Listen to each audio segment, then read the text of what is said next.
All right, everyone, we will go ahead and get started with our webinar today. Thank you for joining us. I'm Alice McKinnon with the Fertilizer Institute. I'm Director of Member Programs and so manage our sustainability program, and really appreciate you all joining today with something that, a topic that we're very excited to promote every year, our sustainability report.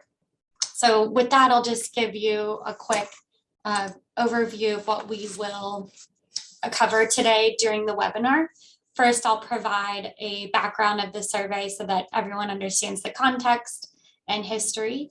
I'll then introduce my colleague Jason, who will give us an overview of the survey results from last year, which included 2020 data. And then I'll turn it over to Jenny Martin, who will provide us with an overview of how to use some of this data within your own company to promote sustainability in the industry and for your company. After that, we'll cover a couple opportunities for engagement in sustainability within the Fertilizer Institute. We will hold answering all questions until the end of the webinar. You can find the chat function for Q&A at the bottom of your screen, part of the Zoom function, and please add any questions for Q&A there, and in the you can post it to everyone or to the panelists, and we'll see that and answer Q&A at the end. With that, I will just go give you guys a brief overview of the history of the survey. So the project began in 2015 as a pilot data collection program with 2013 and 2014 data. We have always worked with a consulting company that goes by the name of Environmental Resource Management, better known as ERM, who has a focus on sustainability, and they've advised us since the inception of the survey, and really have helped to make a strong industry tool for TFI. The report gathers data for the entire value chain, is meant to be all-encompassing. So, we have participating companies that are retailers, manufacturers, wholesale, distribution companies, and really try to have it all-encompassing every year.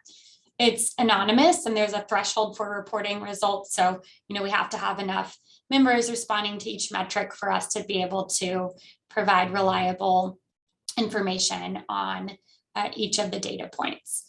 We also created the survey with input from members, and that's always been central to our objectives. And so we started with a materiality assessment to prioritize which metrics are most important and relevant to the industry and to external stakeholders as well. Our primary goal for the survey has been to have some tangible data points that we can promote to policymakers and to the public in general about all of the sustainability efforts that the fertilizer industry has been engaged in. So since 2015, we've conducted a quantitative and qualitative data collection program to understand the economic, social, and environmental impacts of the fertilizer industry. We've expanded the metrics over the years to capture additional information. So you'll see here that we expanded in 2016 and then again in 2018. And then the subsequent year, 2019, had the additional data from 2018. And then in 2020, we reduced the metrics as a result of COVID and really based on the data that was deemed most essential by our government relations and policy team within TFI. And that's what you've seen in the past 2 years, those reduced metrics. And that leads us to today, where we'll review the data from last year's report. For the upcoming year, 2022, we are once again reevaluating the metrics and also reexamining the purpose of the report to make sure we're addressing the real issues and challenges that members in the industry are facing in terms of sustainability. So, for example, one idea that came up in our working group has been this concept of using the survey to benchmark progress within the industry and benchmark your own company's performance over years. So something that we're looking at and always trying to make sure that we are helping members in the areas that they need assistance with. So with that, I will turn it over to my colleague, Jason, our Director of Economics, and he will provide an overview of the results from last year's survey.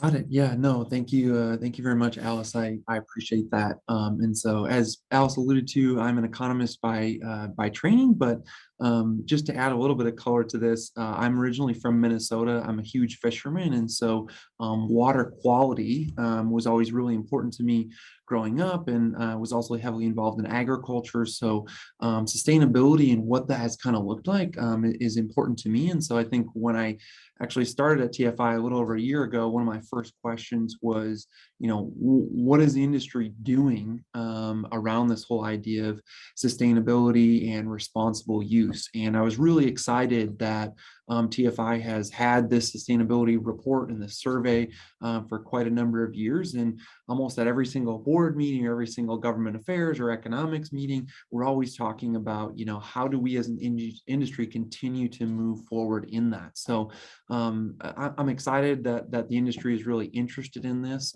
particularly just in the climate that we're in, as well as just for me personally being a fisherman. So I'm happy to share with you kind of some of the highlights of what this year's survey has looked like. So let's see here. So first on the screen, just want to say a huge thank you to any of you who are on the call that work for one of these companies that are listed. This last year, we had 28 different companies who participated in our survey. And as Alice alluded to, those ranged anywhere from folks who are just producers to those who are just retailers to everyone who is kind of in between. So there you can see not quite half of everyone identified themselves as some type of a manufacturer of fertilizer material. And then nearly 70% identified as a wholesaler, retailer, or distributor of that product. So thank you for those of you who are participating. We're always excited for more folks to participate. The more folks who participate, the better the data is, the better the coverage is on the industry, and the more accurate the picture we have. So thank you, and we encourage anyone in the future who would like to participate. Historically, we were at 28 this year. Historically, we got up to about 34 companies at our maximum. And so, that's kind of a target goal to meet and surpass that. So this is who responded this year, and what did they really respond about? So we did in 2020, just thinking about importance of metrics, kind of trim down our list. And this is kind of the focus area of what the survey and the sustainability report really covers. So those metric categories can be seen on the left-hand side. So some around really safety, some specifically around nutrient stewardship, and then a bunch of kind of operation data that's really specific for producers. So this is kind of that set of data that we're collecting and then able to extract information from and insights and provide kind of for the report. On the right hand side, you'll see the little kind of piece of paper there. Really what that is we actually have a very detailed protocols document that highlights how we're measuring each one of these metrics. And that's one of the things that we work with ERM very closely on, is being sure that we are measuring and thinking about these different aspects of sustainability aligned with how the industry or best practice is. And so we have a document that we go through and update every year to ensure that all of our members or anyone who participates is able to understand what we're collecting. So thinking back to, again, about me as a fisherman, fly fishing in stream fields right next to, corn and soybean fields. The first aspect that we really like to highlight around sustainability is this on-the-farm fertilizer use. And so we recognize, obviously, throughout the supply chain, sustainability is important, but there's a couple of key kind of stories or elements that we're able to highlight. And some of them aren't even directly through the survey, but just kind of generally. So on the left-hand side, you'll see we have a number of different case studies that we've put together that help to articulate and identify the various 4R related practices that farmers can do in field and how that helps. In this case, it's related to CO2 emissions, but it can be nutrient use efficiency, various aspects. So we're excited about that. There's more information that can be found at the website at the bottom of the page there, forourfarming.org, that just highlights some of these various practices. I think the other question that we've gotten a lot, and I'm assuming many of you have as well, is related to kind of EEFs.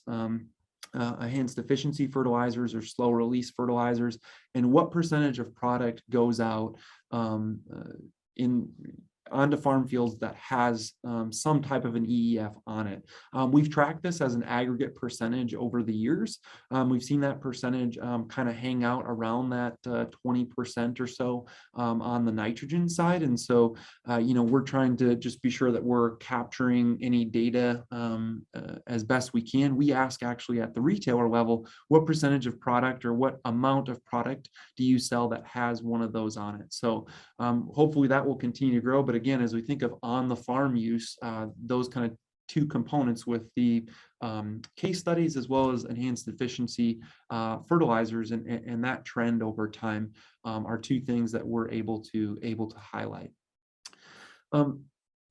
Part of on the farm use of fertilizer is also utilizing agronomic expertise, typically found whether that's a certified crop advisor that's helping out with those various prescriptions and what that kind of can be, or a certified professional agronomist, a CP Ag, I believe is what they're called. And so one of the cool things that we get to highlight is we have over 4,500 professional agronomists who are out there providing nutrient advice, nutrient prescriptions to farmers to most appropriately utilize nutrients within the 4R framework. So to put this number, just a little bit of additional details, I'm a little bit of a data nerd myself, but so there's about 4,150 of these agronomic professionals who actually sit at our retail locations, at about 1,800 retail locations. And then there's about another 400 or so who are actually at non-retail, whether that's research or corporate locations that again support growers and farmers. And about 23% of those individuals, so about a quarter or so of those individuals are either certified crop advisors or certified professional agronomists. So really, again, helping growers understand the key to those 4 R's in the field. The next aspect, thinking about kind of ESG is around the safety kind of component. And so we're actually able to benchmark our members or those who participated in the survey against kind of their respective NAICS codes or their respective industries buckets. And here you can see the fertilizer industry as a whole, looking across wholesale, mining, and manufacturing, has been about twice as safe in a lot of cases as their respective kind of benchmark. We really track that in two ways. So the first one is lost time incident rate. So that's basically an illness or an injury that has resulted in time away from work that someone's not able to work. And then the recordable rate, which is the number of work-related type injuries per 100 workers. So we break those down into those three categories and able to benchmark that against the industry. And the great news is, as we've been tracking this since we started this report in 2013, we've continued for the most part to see a steady decline in both of these rates. And so over time, safety and attention to safety, we recognize has and always will be a priority for our members. And now we have data that can actually back this up, which is a great story that we have to tell as an industry. Beyond kind of the safety, moving on to some more of kind of the energy side. So when we think about fertilizer manufacturers, they reported to us this last year that they were able to capture waste heat to the equivalent of about 40% of the total energy that was utilized. So what this represented is about 5 million gigatons of waste heat was captured. And this is a great story to be able to tell, because otherwise this energy would need to be generated from some type of, whether it's a fuel for combustion or various other sources. So this is energy that has been recaptured from the process, particularly, ammonia production, which is high heat and high pressure, and reutilized. So 40% of that total energy was able to be generated by that waste heat. I actually just saw a tweet from Senator Amy Klobuchar's office around the fertilizer industry and how she was supporting how do we continue to support the domestic industry and do so in a way that is kind of green and environmentally friendly. And particularly with kind of just the world that we're in today, carbon, climate change has really been a hot topic. And so over time, we have seen the industry be able to capture and not emit greenhouse gases. And this last year, the survey indicated, and our members indicated, that that 31% of greenhouse gases were captured and not emitted. And the cool thing is, over time, again, going back to when we started this in 2013, we've seen that kind of progressively grow in terms of what folks are able to not emit. And so we have a really good story to tell around this whole idea of carbon and emissions and the ability to reduce that at the manufacturer level.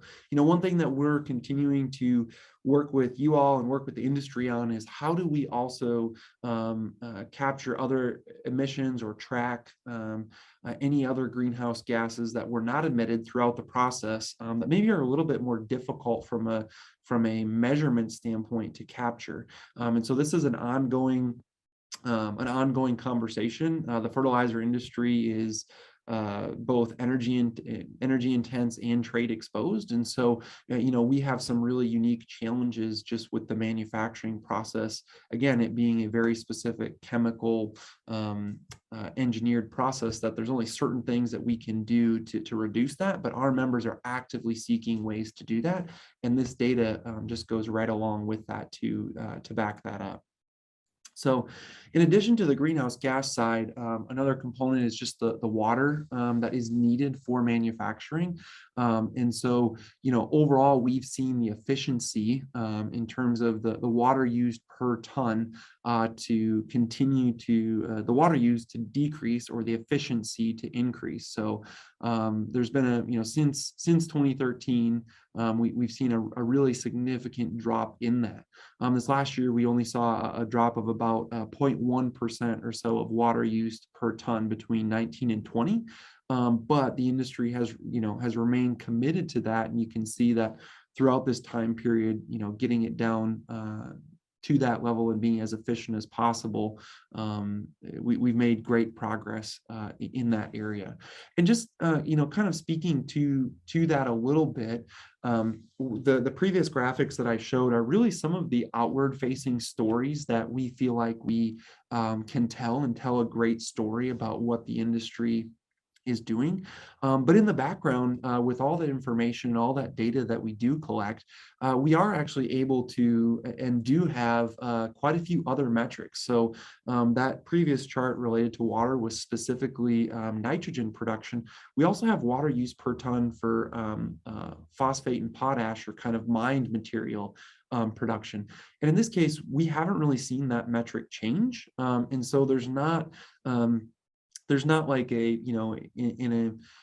in the conversations around environment sustainability, there's a lot related to additionality. And so there's not a lot of additionality here in terms of us being able to say, hey, look at what we've been able to change related to phosphate and potash. But that's not to say that, we're not doing a good job in this area still. We've just selected to really focus on those stories that allow us to to show the impact of the work that's being done. Additional kind of metrics that we have looked at and highlighted over time revolve around, the amount of research investment that the industry has put, or capital research investment that industry has put forward to advance various technologies, whether that's production technologies or actually fertilizer, technologies in itself.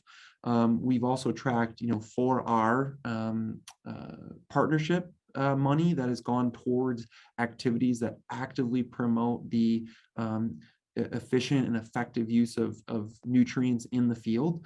We've done recycled materials, different modes of transportation, seasonality of movement of transportation. So in the background, we have all these various metrics that we have the ability and are currently kind of tracking, but we try to keep this report kind of short, sweet, top level things that really demonstrate the progress that the industry is making.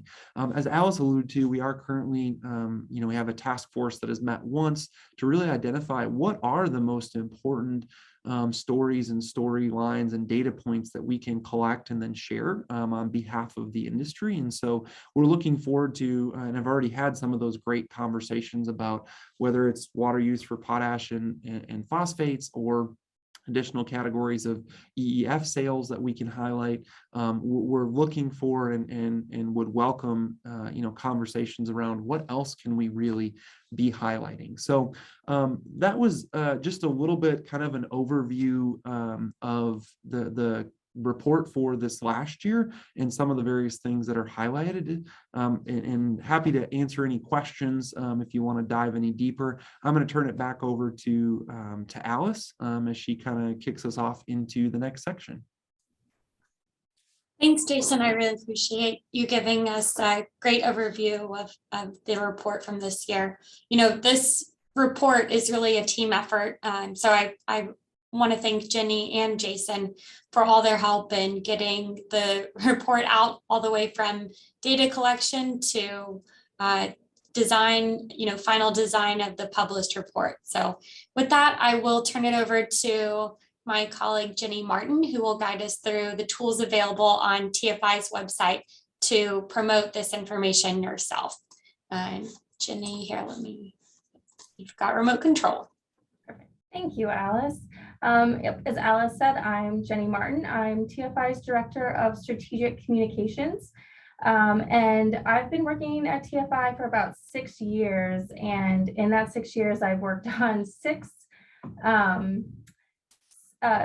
different reports, whether we were calling it the State of the Industry report or now the Sustainability report.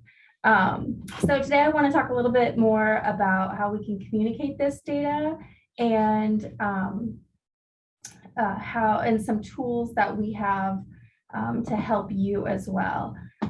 And Alice, I still don't have, there we go. Now I have control. I'm going to walk you through some resources that we have on our website. But first, let's talk about the importance of communicating our data. So we've collected all of the data, and it really does none of us any good if all of that data is just sitting on the shelf. And so we use this data in a lot of different ways, primarily in our advocacy and policy efforts. This data gives our policy team and even those in your companies who work on policy the proof points that we need to advocate for sound policies.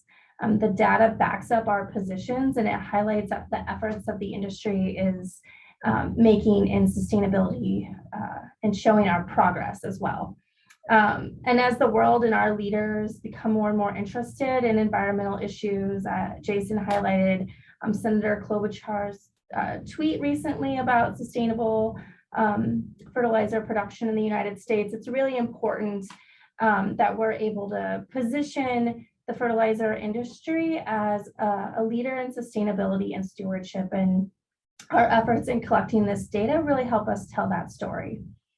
Additionally, having information about this really helps us tell what we've been calling sort of internally at TFI the story of fertilizer.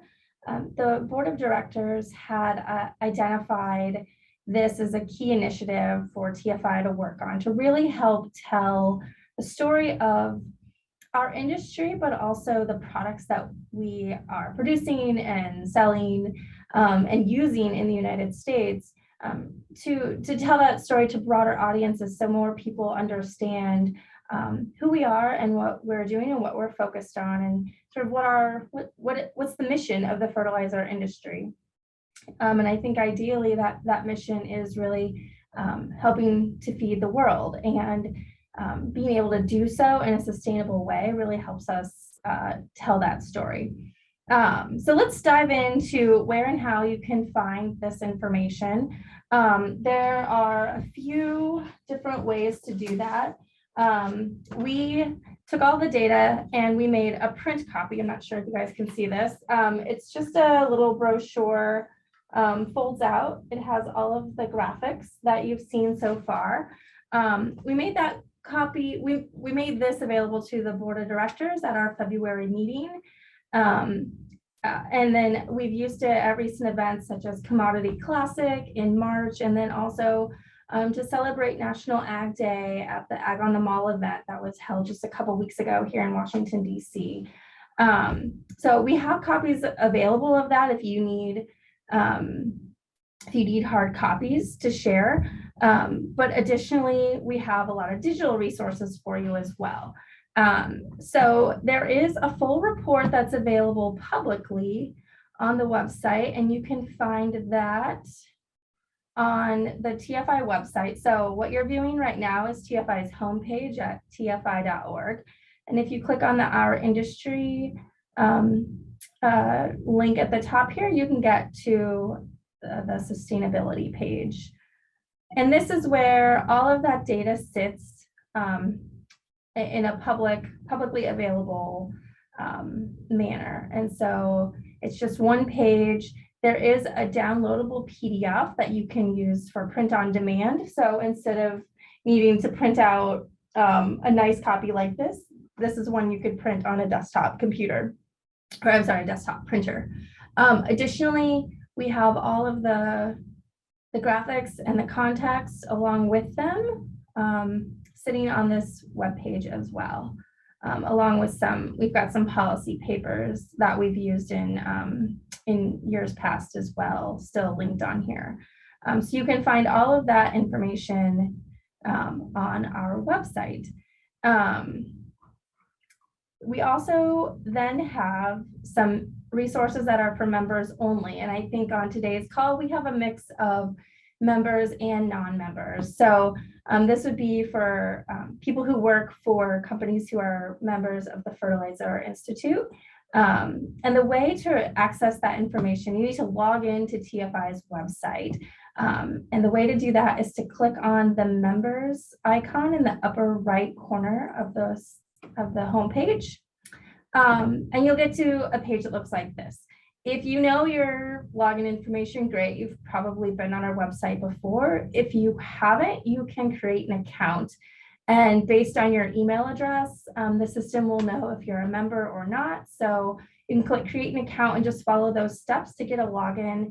And if you run into any problems, please reach out to any of us and we can help get you onto the website. So once you log in, and it's going to take a little bit. So once you log in and you're a member, it's going to direct you into the members only portal. This is a web page that after you're logged in, you can always access by clicking on this members icon in the top right. We have lots of information on here available for members, but relevant to today, we have our Sustainability Communications Toolkit that you'll see linked on the left-hand navigation here. So if we click on that, we'll come to some resources that we have available. We've linked back to the public report here. You can also download that PDF I mentioned earlier. And then additionally, we've created some social media posts that you can use. These are pre-written for Facebook, Twitter, and LinkedIn. You are more than welcome to copy and paste them as is or modify them for different messages that you're using on your own. All we ask is that just try to tag TFI where you can. I've listed out our taglines here, so you have them, and a link to all of our social media profiles. And then also just link to the report itself, since it is available online, so people can learn more. And the URL for that is very easy. It's tfi.org/sustainability. So it's really easy to get to that report.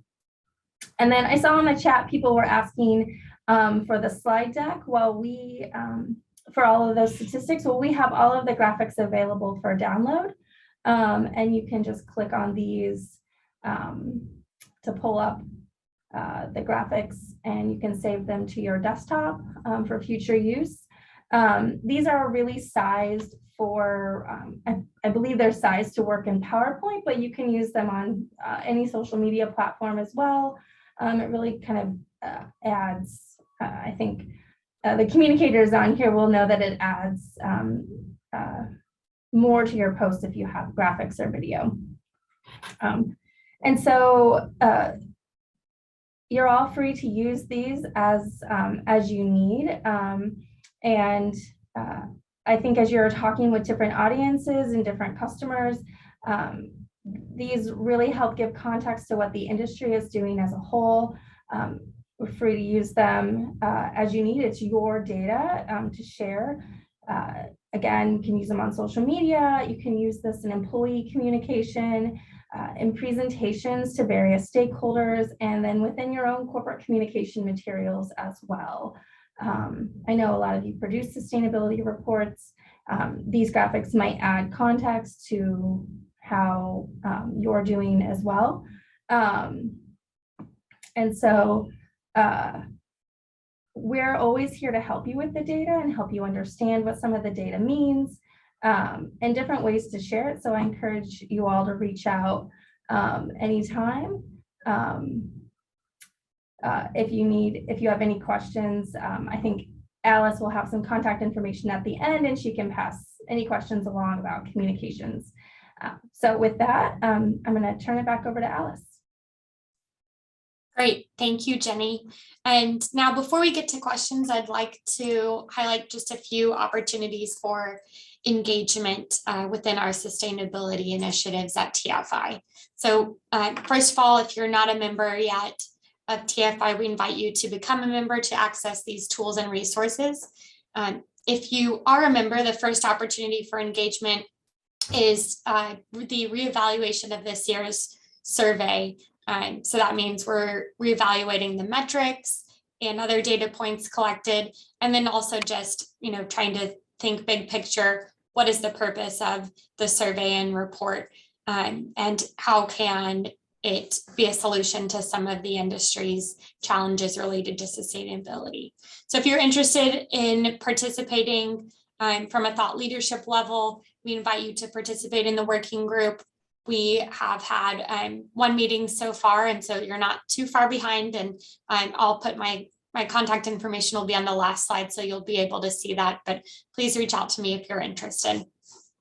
Of course, we also invite everyone to participate in the survey this year, which is going to be sent out in July. If you aren't sure whether or not your company has participated in the past, feel free to also reach out to us. And we can also guide you to the correct person within your company if you saw your company name on the slide of participating companies, but aren't sure really who's managing that relationship with us. Last but not least, we've got a couple opportunities for you to engage with peers and learn and collaborate with each other through our committees. And we've got two available that would be relevant to this sort of line of work. Sustainability Committee, which focuses on more ESG related issues, and then the 4R Committee, which is related to in-field use of fertilizer. We also have a member commitment of 70 million 4R acres by 2030. So if you're interested in participating in that initiative at all, please contact us and we can provide you with more details. With that, I will open it to questions. So again, we'll be taking questions through the chat feature. Please type in your question there. And then we will also, as Jenny mentioned, be sending out the slides after the presentations, that everyone will have a PDF version of that. And then we also will have this this webinar recorded, which will be shared to everyone who participated.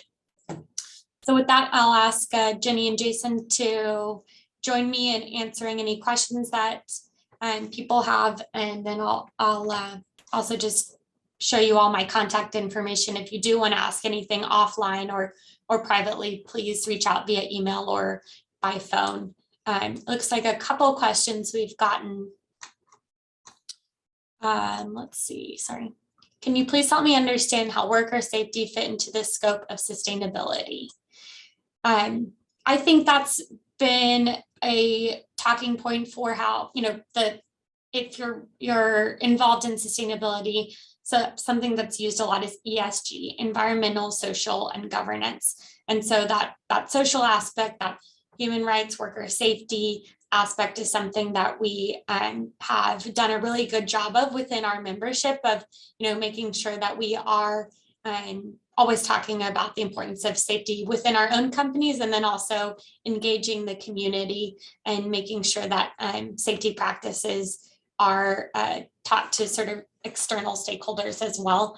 I think that initial one, and Jenny and Jason, please feel free to comment, but that initial one may have come up after the West Texas incident, where worker safety was really a focus for the industry and something we wanted to share. Any other comments, Jason or Jenny? I think you got it, Alice. Another question we got is interested in case studies. Can you tell me more about those, and if there are summaries or handouts? Yeah, I think I can take that one. I think that question is referring to some of the 4R data that Jason had shared in one of his earlier slides.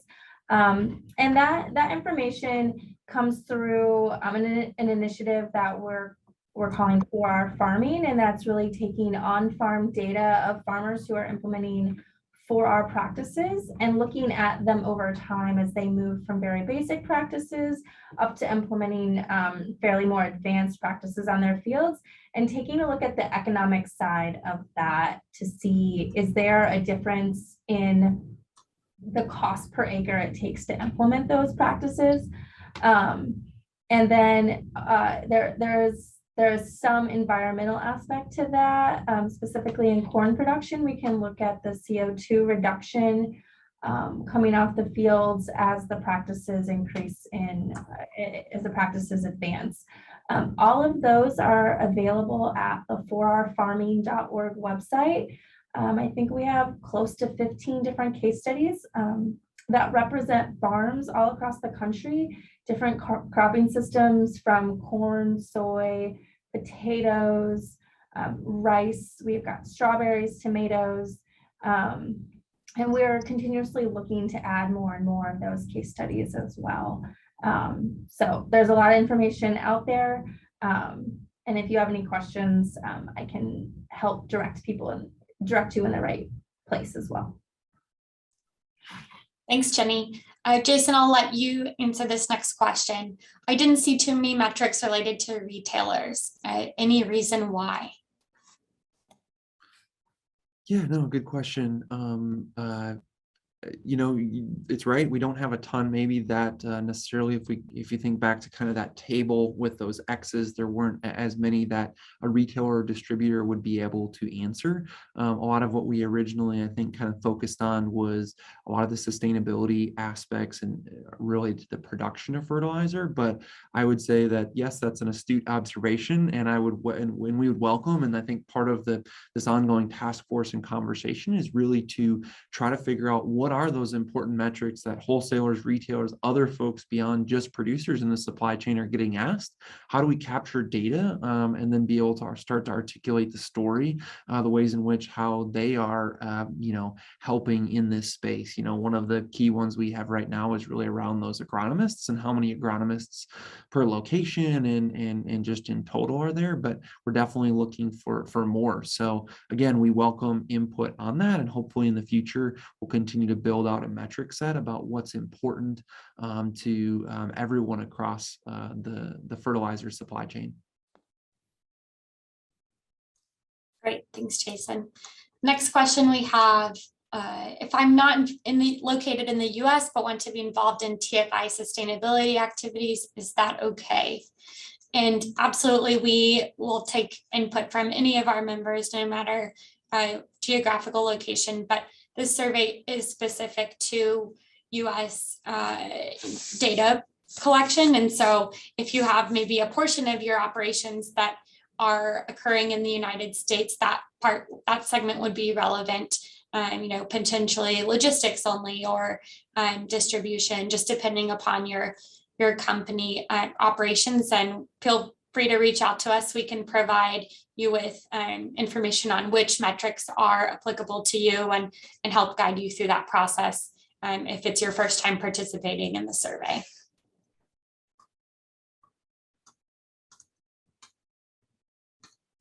And with that, I don't see any more questions in the chat, but appreciate everyone joining us for the webinar today. If you do have any questions that you didn't ask today, but think of them later, again, please feel free to email or give us a phone call. We look forward to you all engaging throughout our sustainability program, whether it's participating in the survey this year for the first time, or if you've been participating since the initial survey since 2015. Thank you all, and I hope you have a great day.